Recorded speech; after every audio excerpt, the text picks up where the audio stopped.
O Livro dos Espíritos. Allan Kardec. Tradução, Dr. Guilom Ribeiro. 76ª edição, 1944. Prolegômenos.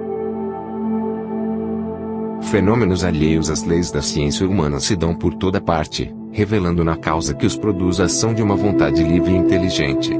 A razão diz que um efeito inteligente há de ter como causa uma força inteligente, e os fatos hão provado que essa força é capaz de entrar em comunicação com os homens por meio de sinais materiais. Interrogada acerca da sua natureza, essa força declarou pertencer ao mundo dos seres espirituais que se despojaram do invólucro corporal do homem. Assim é que foi revelada a doutrina dos espíritos. As comunicações entre o mundo espírita e o mundo corpóreo estão na ordem natural das coisas, e não constituem fato sobrenatural, tanto que de tais comunicações se acham vestígios entre todos os povos e em todas as épocas. Hoje se generalizaram e tornaram patentes a todos. Os espíritos anunciam que chegaram os tempos marcados pela providência para uma manifestação universal e que, sendo eles os ministros de Deus e os agentes de sua vontade, têm por missão instruir e esclarecer os homens, abrindo uma nova era para a regeneração da humanidade. Este livro é o repositório de seus ensinos. Foi escrito por ordem e mediante ditado de espíritos superiores, para estabelecer os fundamentos de uma filosofia racional, isenta dos preconceitos do espírito de sistema. Nada contém que não seja a expressão do pensamento deles e que não tenha sido por eles examinado. Só a ordem e a distribuição metódica das matérias, assim como as notas, e a forma de algumas partes da redação constituem obra daquele que recebeu a missão de os publicar. Em um número dos espíritos que concorreram para a execução desta obra, muitos se contam que viveram, em épocas diversas, na terra, onde pregaram e praticaram a virtude e a sabedoria. Outros, pelos seus nomes, não pertencem a nenhuma personagem, cuja lembrança a história aguarde, mas cuja elevação é atestada pela pureza de seus ensinamentos, e pela união em que se acham com os que usam de nomes venerados. Eis em que termos nos deram, por escrito e por muitos médiuns, a missão de escrever este livro. Ocupa-te, cheio de zelo e perseverança, do trabalho que empreendeste com o nosso concurso, pois esse trabalho é nosso. Nele pusemos as bases de um novo edifício que se eleva e que um dia há de reunir todos os homens num mesmo sentimento de amor e caridade. Mas, antes de o divulgares, revelo-emos juntos, a fim de lhe verificarmos todas as minúcias.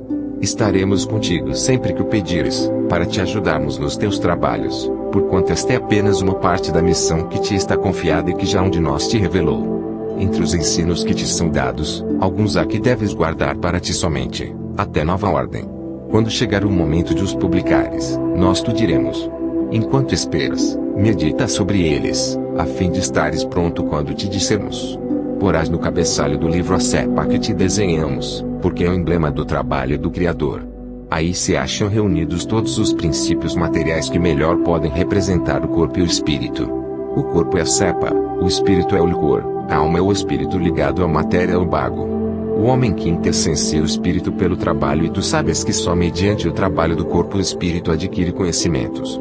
Não te deixes desanimar pela crítica. Encontrarás contraditores encaniçados, sobretudo entre os que têm interesse nos abusos.